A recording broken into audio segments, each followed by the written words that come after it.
Students, आज हम स्कंदन या अपक्षेपण पढ़ेंगे। सबसे पहले हमने एक पात्र लिया और इस पात्र में हमने एक कुलाइडी विलयन भर दिया। और आप जानते हो कि कुलाइडी कणों पर हमेशा कोई ना कोई आवेश होता है। जैसे हमने ऋणात्मक कुलाइडी विलयन लिया तो कुलाइडी कणों पर ऋणावेश होगा, और यदि हम धनात्मक कुलाइडी विलयन लेंगे तो कुलाइडी कणों पर धनात्मक होगा। ठीक है, तो यहाँ पर हमने एक पात्र लिया और इस पात्र में हमने एक ऋणात्मक कुलाइडी विलयन या सॉल भर दिया। तो इन कणों पर क्या होगा? इन सभी कुलाइडी कणों पर ऋणावेश होगा, और ये ऋणावेश और ऋणावेश एक दूसरे को प्रतिकर्षित करेंगे। ये अणु एक दूसरे के पास आएंगे, कुलाइडी कण नहीं, क्योंकि इन सभी कुलाइडी कणों पर क्या है? ऋणावेश है। तो ये तो आपस में प्रतिकर्षण करेंगे, कभी पुंजित होंगे, कभी एक साथ आएंगे, नहीं आएंगे। मान लो किसी तरीके से हम इस ऋणावेश को हटा दें, इस आवेश को हटा दें किसी भी तरीके से, तो क्या होगा कि ये कण आपस में पुंजित हो जाएंगे, पुंजित होकर एक बड़ा कण बना लेंगे और गुरुत्व बल के कारण नीचे बैठ जाएंगे, और इसी क्रिया को हम स्कंदन कहते हैं। तो स्कंदन में क्या होता है? कुलाइडी कणों का आवेश हम किसी तरीके से हटा दें तो कुलाइडी कण आपस में पुंजित होकर नीचे बैठ जाते हैं। इस क्रिया को हम स्कंदन कहते हैं। जैसे यहाँ हमने फिर से समझाने के लिए यहाँ पर एक पात्र लिया। इस पात्र में ये वाले दो गोले हमारे कुलाइडी कण हैं।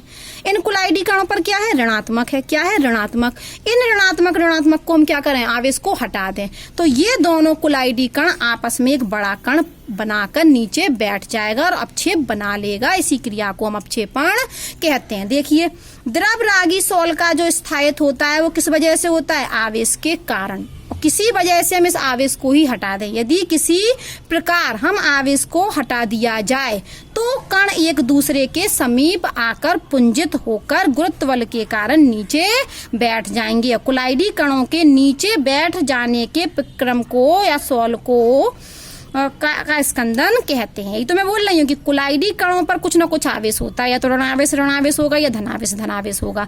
तो समान आवेश होने के कारण वो करते हैं एक दूसरे को प्रतिकर्षित। तो किसी भी तरीके से हम कुलाइडी कण के आवेश को हटा दें तो वो आपस में पुंजित होकर बड़ा कण बनाकर गुरुत्व बल के कारण नीचे बैठ जाएंगे, और इस क्रिया को हम स्कंदन कहते हैं।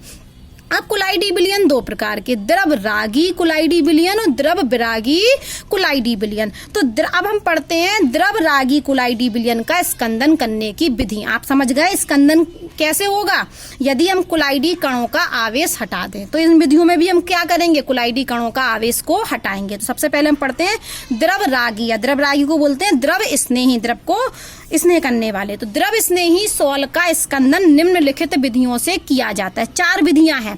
पहली विधि है विद्युत कण संचलन, दूसरी है दो आवेशित सॉल को आपस में मिलाकर, दो विपरीत आवेशित सॉल को, किसको? दो विपरीत आवेशित सॉल को आपस में मिलाकर, तीसरी विधि है उबालकर, और चौथी विधि है विद्युत अपघट्ट मिलाकर।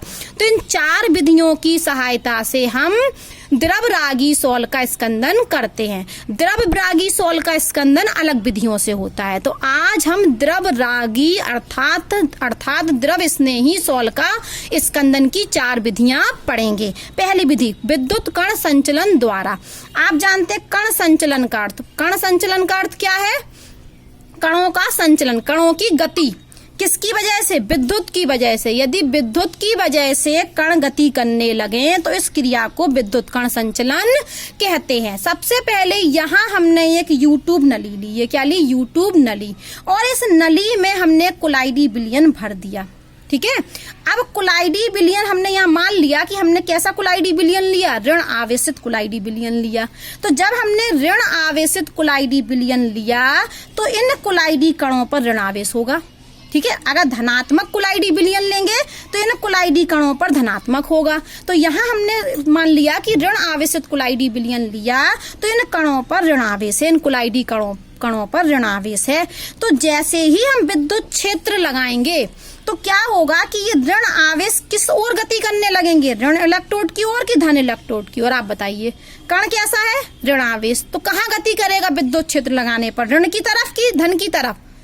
यदि ऋण आवेशित कुलाइडी कण होगा तो वो धन इलेक्ट्रोड की ओर गति करने लगेगा। ये सारे कण कहाँ जाने लगेंगे? इस इलेक्ट्रोड की तरफ जाने लगेंगे, और यहाँ जाते ही साथ इनका आवेश डिस्चार्ज